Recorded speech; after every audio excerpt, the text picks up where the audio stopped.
Welcome back. I hope you're enjoying your weekend. We are still talking to Dorothy Nambi from Donor Center Home for Autism. It is a condition. She has taught us it's a condition and not a disease. It's a lifelong condition and you need to learn how to deal with it. Empower your child or your relative, or if you're a guardian, empower that person to live with this condition. Dorothy, we want to know, do you think we can diagnose autism in Uganda? Oh yes, I think that is now what is happening, because now the awareness is there. Because I think people didn't know this is something serious. Yeah. But as I think we get an opportunity now, like we're at Urban TV talking about autism.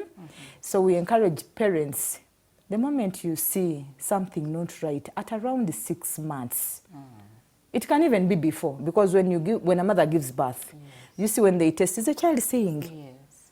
You know, at 2 weeks, it's like, has it moved off? Can the child see? So these were all like indicators. Do you test, or you think everything is automatic? Yeah.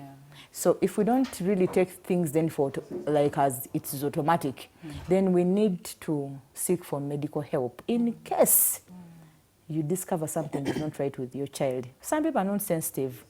And did your son, you told us about your son, did he pick speech after? Can he speak now? He's okay. For him, things went on fine. Yeah, things went on normally. Of course, somehow like we're a bit like slow, but you know that motivation.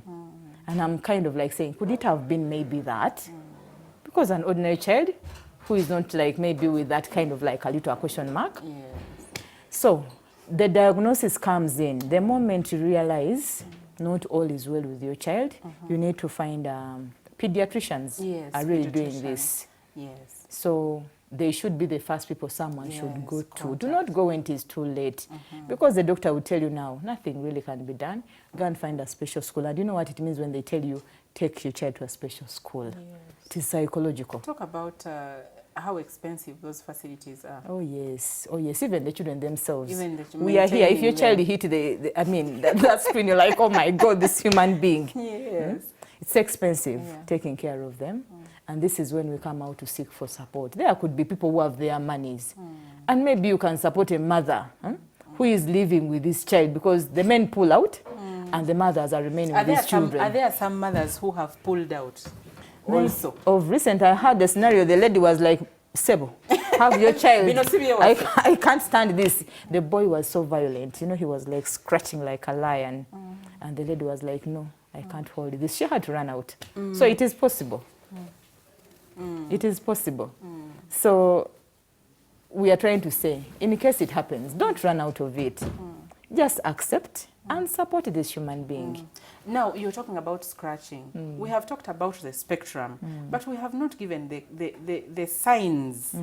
Can you give us at least make mention of the signs, for instance, for a severe case? So actually, for the severe case, you find that many of them are non-verbal. Non-verbal, I mean, they cannot talk like the one I'm talking. If it is by action, they will always be by action.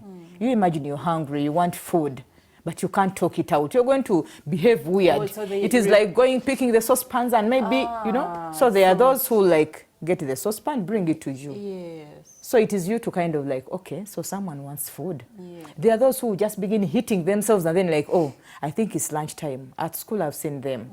The moment it is 2 o'clock, if you're doing some work, it will like, work stop, time for food. Yes. You will see them checking out in the kitchen. So there are those that actually hurt themselves. They'll start falling, or you know, the thing is like, let me hurt myself, or I can even hurt you. Yes. I used to go to Entebbe, but then I think the taxi could get into a jam. And one boy was like, so what is this jam? What are you talking about? The neighbor could get the blow. If the neighbor doesn't get the blow, I think I could always get the scratch. And you know, you have to explain that, you know what, okay, to the neighbor now. Yes. I'm sorry, he's autistic. And I think because the cars are not moving. So I was always at that kind of like tension. Yeah. So those kind of like actions always come because they want to communicate. So those are the triggers. You'll always find also a child who is like a loner. Yes. Gets toys and then wants to go somewhere in a corner. Yes. If they are to repeat, there are those who are like repeating like parrots. Yes. They would repeat a word over and over, then like, what is this person, you know? Yeah. So there are those small kind of like behavior. They won't look in your eyes. You call my name, I'll look the other side. But I've heard you're calling me. But I would look at you after maybe some minutes. Then you're like, oh, no, man, yeah, Ulira, what's the problem? You were telling me, from your talk, I picked that it's not good for parents to push their children in the inclusive schools. You would advocate for the specialized schools. Actually, why I said like that, because you imagine they are non-verbal. Because now I'm looking at now the severe side of autism. Someone is non-verbal.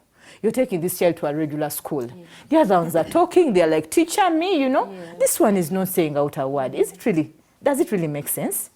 This child is the one who is going to remain in the compound meandering. Yes. But if you come to a special place where people are there to understand them, empower them in their skills, that is the best environment. And yet I have seen some who insist that, I saw a documentary of a Kenyan parent, actually, the mother left. The mother left, so they had 2 children. The mother was like, for me, no. She left the man with the kids, and he said he could not push them to a special school because there is no special world for them to live in. So he needed them to get used to the regular world. Actually, if we have people who understand them in the regular settings, that is very fine. But the unfortunate bit of it is like, in the ordinary setting, now let's look at our curriculum. The teacher has to take care of like 40 students. Then in Amidis is also this one innocent one. Who needs a lot of attention. What will happen? The teacher will go with these ones, and this one will be left in a corner to play with toys the whole day. So what is the whole purpose? But come to Donor Center where we are. Learn how to bathe yourself.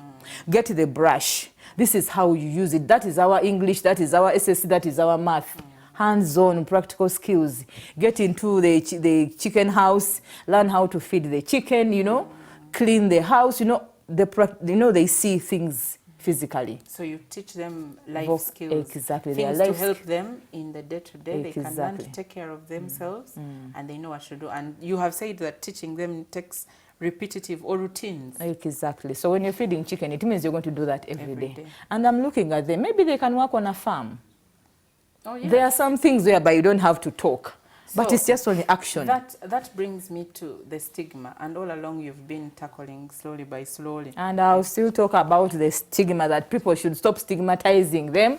The public should stop like isolating them. Yeah. So all we need is love, acceptance, you know, and all that, you know, when there are opportunities, when they're talking up, when they're implementing some policies, let them also think about persons living with autism.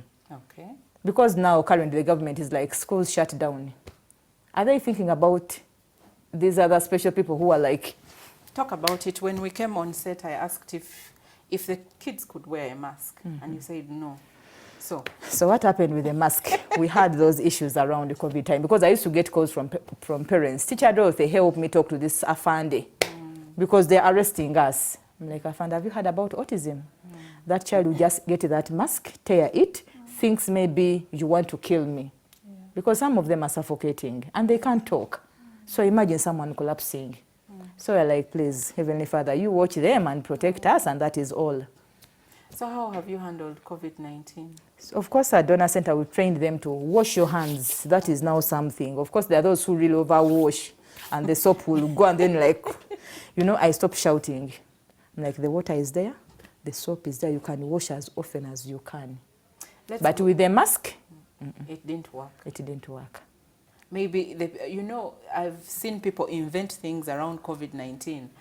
There are things, people have invented breathers that you wear underneath a mask. Probably they can come up with something. I don't know, but with autism, I think there are those who relate, this seems to be a doctor. This seems to be dangerous to me, and they will defend themselves. One will get it and tear it into pieces and then gives it to you. Yeah. What are you going to do? Nothing. No problem. We can teach them how to wash hands. Now, let's talk government. You said the policies. Government is not thinking about people with autism. What can government do? What do you want government to do? So for me, as an individual, I'm actually not now even condemning my government. I'm now coming in to call upon for the support. If they're implementing some good policies, let them try to include persons living with autism. Of course, they've looked at the physical disability. It comes. People living with disability. Exactly. The physical one is like, you know, easier seen. Because these are not lame people. And the way you've seen them. They are whole. It's a whole package. It's a whole human being.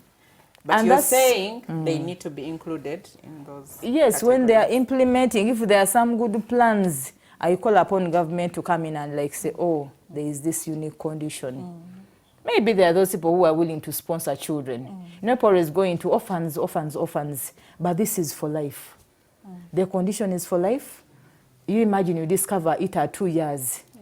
Until your child is, 20 years, as you saw Adam. Have you interfaced with parents that have more than one autistic child? Oh, yes, I think now that is becoming something serious.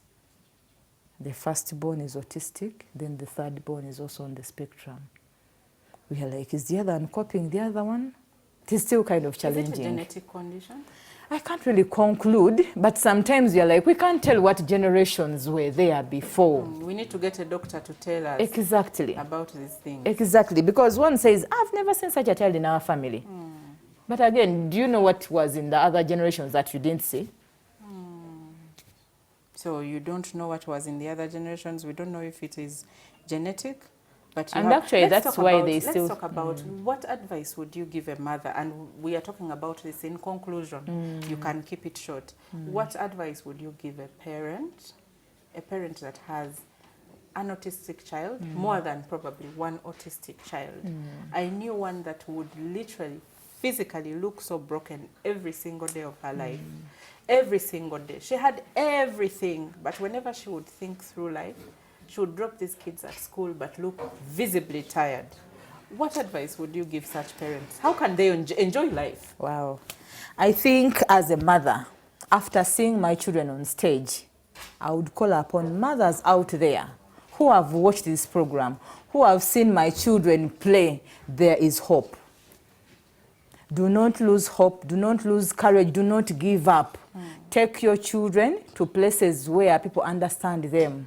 For me, after getting an opportunity from our partner, Brass for Africa, being sponsored by Voice in Uganda, I'm like, so it is possible. So we are looking for people who can like come and give us a hand, and we see how we can empower these children. The parents out there, you need to engage the children, give them activities. If it is, there is a timetable at home, let them also wash the plates. Don't put everything to the maid because they have the potential. And then they grow up like responsible citizens. Wow. Thank you, our viewers. We've run out of time. It's a very serious and deep talk. We've been talking about autism. We've been looking at the characteristics or signs of an autistic child. We've been looking at stigma and the things that you can do to live with your child, even though they have autism. We've also been looking at how parents can enjoy life. It's not a death sentence. No, you can actually empower your child to live a normal life, even when they have autism. She has been Dorothy Nambi from Donor Center Home for Autism. And Actually, before you conclude, I already said that autism is just a different ability. It is not a disability. It's not a disability. That is the ability you have seen. Oh, yes. So parents with autism, if you're home and you're watching, do not lose hope. Empower that child to live life even beyond your existence. That has been Urban Today. From us to you, have a lovely public holiday.